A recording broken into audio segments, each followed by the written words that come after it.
जब हम link system use करते हैं तो उसमें ऐसी जानकारी होती है जिसको हम विजुलाइज कर सकते हैं, स्पेसिफिक ऑर्डर में होती है। आम जीवन में हमारे पास सारी जानकारी विजुअल नहीं होती और ना ही वो किसी स्पेसिफिक ऑर्डर में होती है। हमें ऐसी चीजें भी याद रखनी होती हैं जैसे फोन नंबर हैं, जैसे डेट ऑफ इवेंट्स हैं, या जैसे जीके में कुछ रिकॉर्ड्स होते हैं, biggest and smallest type, highest mountain, deepest lake, इस तरह के जो जानकारियां होती हैं उनको याद रखने के लिए इनमें कोई विजुअलाइजेशन क्रिएटेड नहीं किया जा सकता, और ना ही ये किसी स्पेसिफिक ऑर्डर में होते। जैसे हिस्ट्री में डेट्स एंड इवेंट्स होते हैं तो ये कोई स्पेसिफिक ऑर्डर नहीं होता। ऐसी जानकारी को याद रखने के लिए हम यूज करते हैं substitute word system. Substitute word system is a system in which we convert intangible to tangible, यानी ऐसी चीजें जिनको आप फिजिकली नहीं देख पाते उनको हम बोलते हैं इंटेंजिबल, और जिनको हम फिजिकली ऑब्जर्व कर सकते हैं they are called the tangible.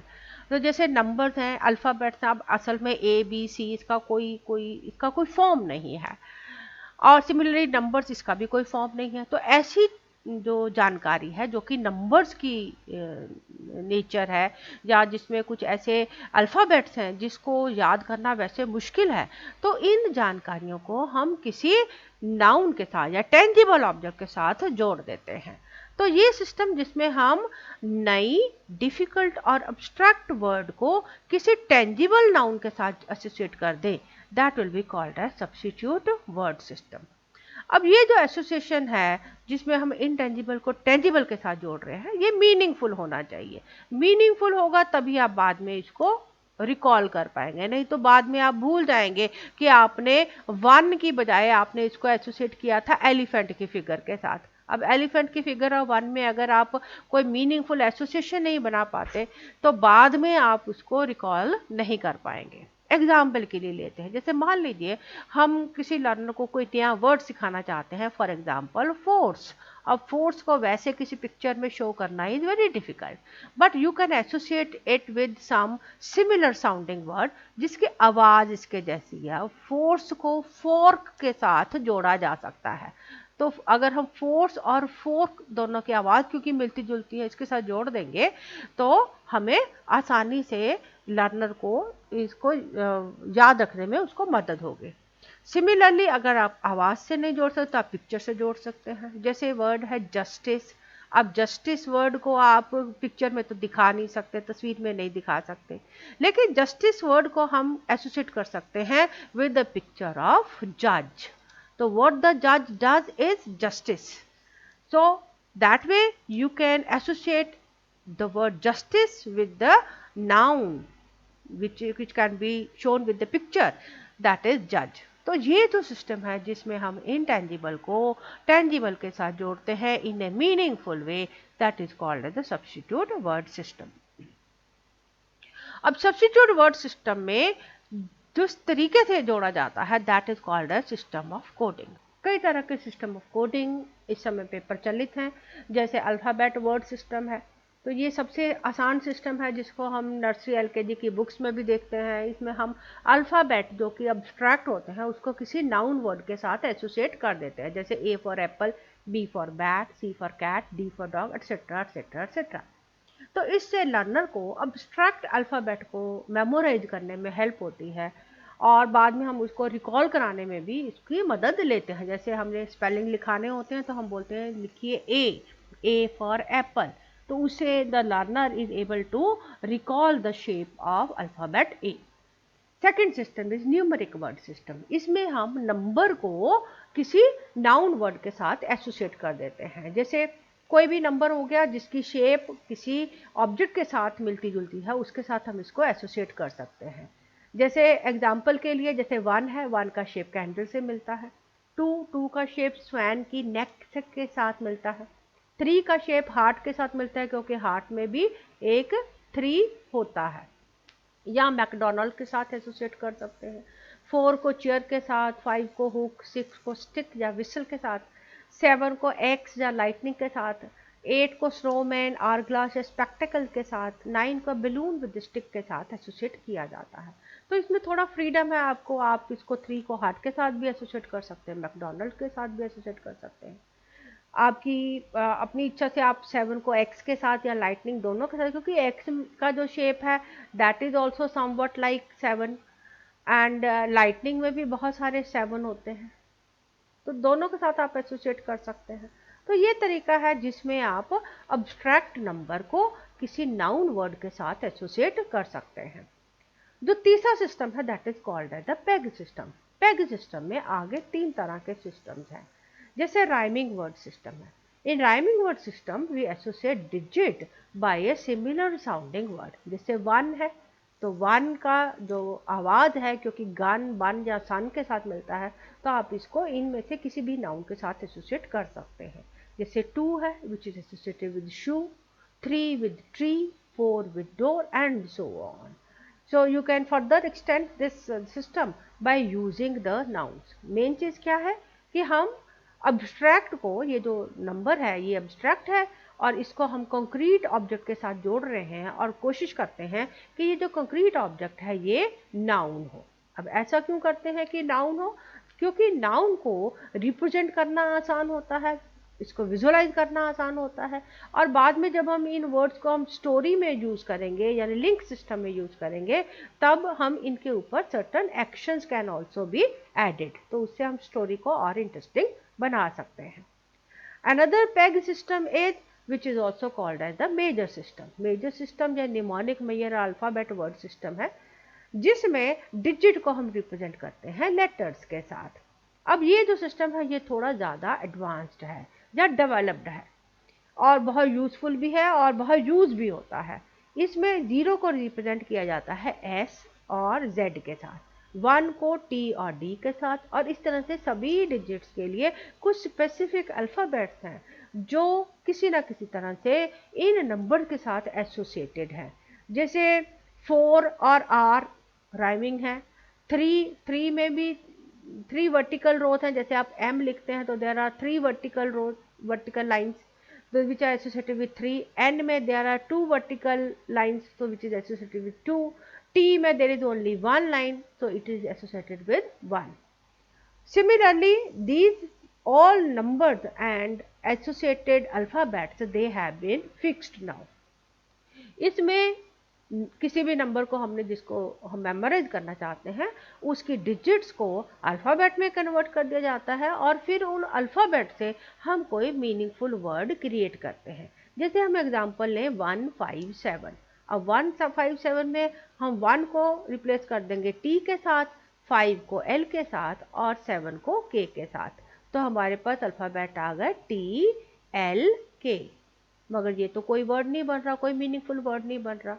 लेकिन TLK में अगर हम कोई वॉवल ऐड कर दें यानी A ऐड कर दें तो हमारे पास वर्ड बन जाएगा TALK which means talk.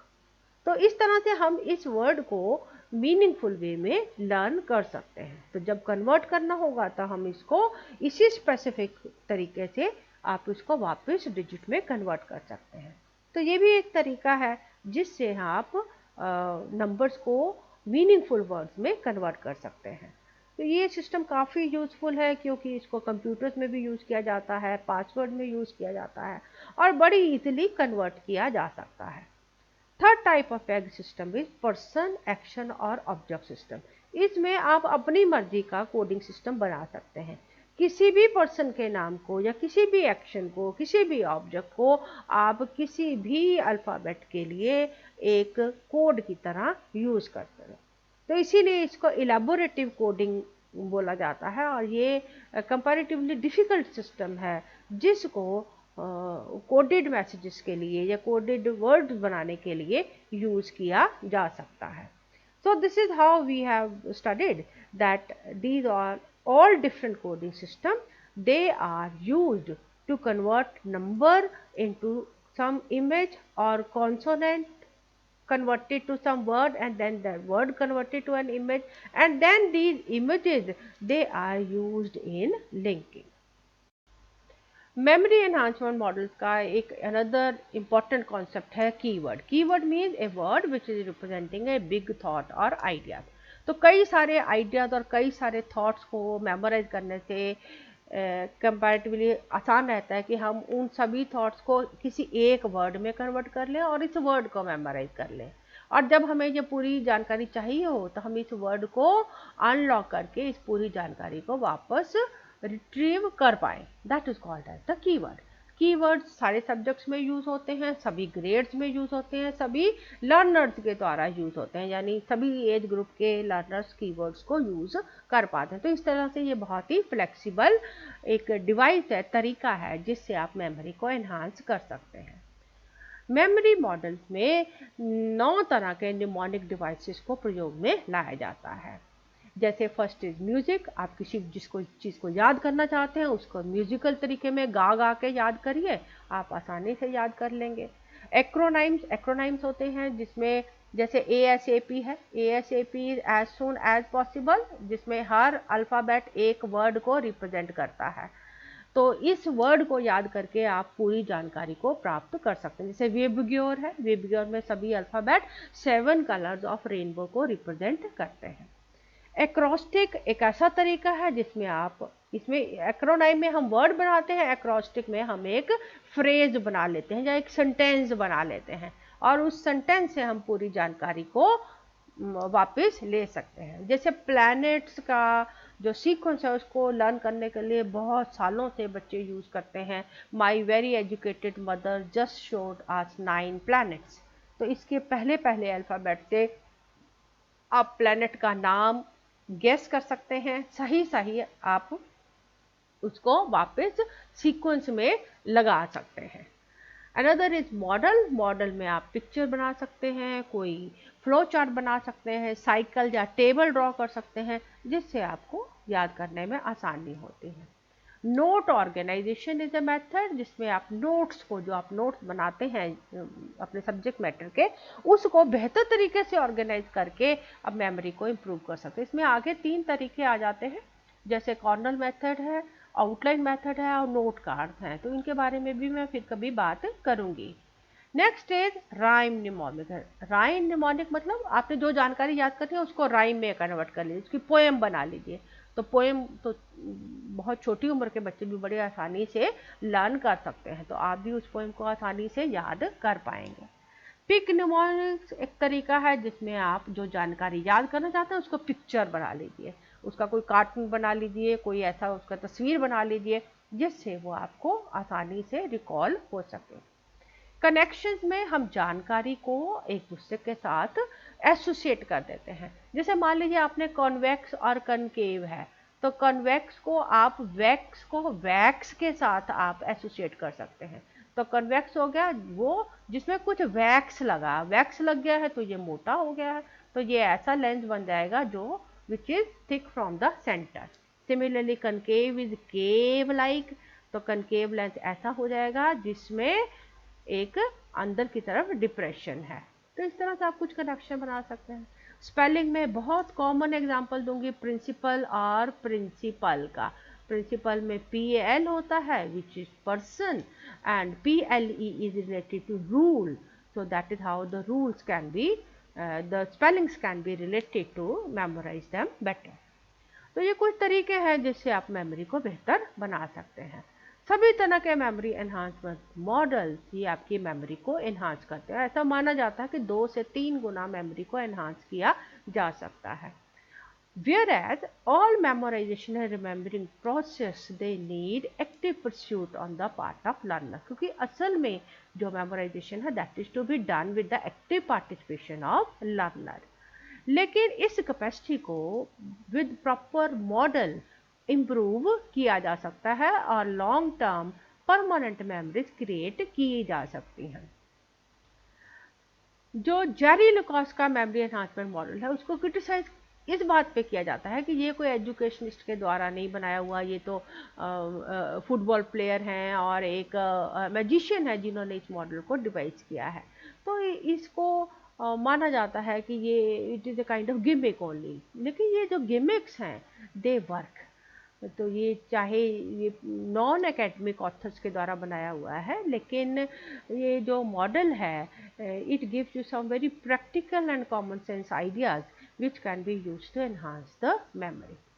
Memory enhancement model हमारे करिकुलम में बहुत ज़्यादा फिट नहीं बैठते। उसका रीज़न इसका ये है कि मेमोरी एनहांसमेंट मॉडल वर्क करते हैं by linking the previous information to the new information in a associative way. लेकिन जो हमारा जो टीचिंग या स्कूल करिकुलम है that is based on sequential learning, तो उसमें वो ज़्यादा जो है वो इस तरह का मेमोराइजेशन है जो कि सीक्वेंशियल है, फ्रॉम सिंपल टू कॉम्प्लेक्स है, which is not related to attaching it to the previous knowledge. तो that is one of the reason that memory enhancement models curriculum teaching में इतने ज़्यादा हेल्पफुल नहीं होते, हालांकि ये लर्नर को बहुत हेल्प करते हैं for improving there memory. So that is why memory enhancement model, because they assist permanent memorization, they और learner को जब लगता है कि वो बेहतर तरीके से लर्न कर पा रहा है, so it improves his self confidence also, and they are rapid and quick acquisition and for better storage of information। तो जब आपने कुछ जानकारी को बहुत कम समय में आसानी से याद करना हो तब ये मॉडल्स आपको बहुत हेल्प करते हैं। But there is no doubt they are not the sole answer to all the problems of education. One of the reason is that our curriculum is not developed like that, और क्योंकि बहुत सारी जानकारी लेनी होती है तो सारी जानकारी को आप न्यूमेरिक्स की तरह से यूज़ नहीं कर सकते। आजकल हम देखती हूँ मैं कि हर सब्जेक्ट में हर लेसन में बहुत सारे न्यूमेरिक्स जो हैं टीचर्स दे देते हैं, तो न्यूमेरिक्स को मेमोराइज करना भी लर्नर के लिए मुश्किल हो सकता है। तो ये तरीके यूज़फुल हैं, हेल्पफुल हैं, लेकिन only up to some extent. तो अगर आप इनको यूज़ करें वहाँ जहाँ पर आपको मेमोराइजेशन करने में दिक्कत आ रही है, then you will be more successful. There are other memory techniques also, other learning techniques also which should be used along with these methods to improve the memory. I hope this lesson has been useful to you.